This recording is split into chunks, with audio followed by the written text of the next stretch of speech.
Alright everyone, so I just received my latest Yngwie Malmsteen Fender Strat. This one is another one from Japan.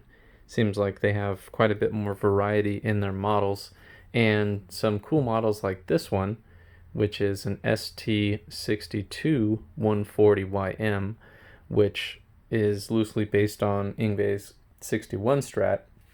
So we'll just start at the top. You can see it has a rosewood board, has brass nut, spaghetti logos, and Yngwie Malmsteen signature.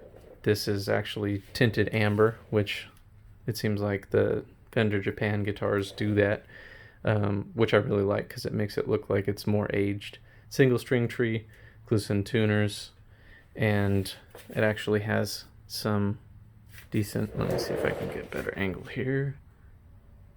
Decent scalloping, not quite as deep as the later US models, but more deep than the early US models. It's kind of the perfect depth, I think. The really deep ones, they look cooler. Like if you look over at the 2014 here, they're very, very deep, but there's really no need for the scallops to be that deep, because even with these ones, you really never touch the wood.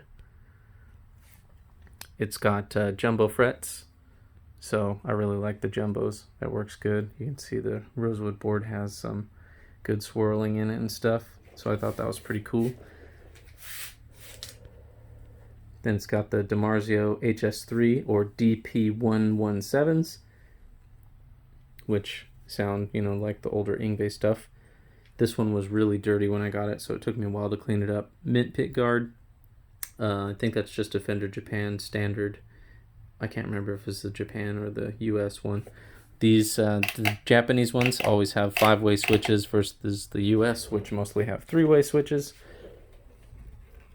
Then we'll look down the back. Now this one has the Fender Custom Edition logo. Most of what I've found on that is that it was, kind of denoting guitars that were made just for the Japanese market or potentially for a specific store in Japan. Some people have tried to say that that's a Japan custom shop, but I haven't found anything that supports that. Now you'll also see that it has no skunk stripe, which I thought was pretty cool, because all the rest of them do have skunk stripes. And there's a serial number right on the bottom of the neck, just like they are on the Japanese models. I always put that foam in there to quiet down the springs of the tremolo. You can see these have a nice big block there. And that's pretty much it for this model.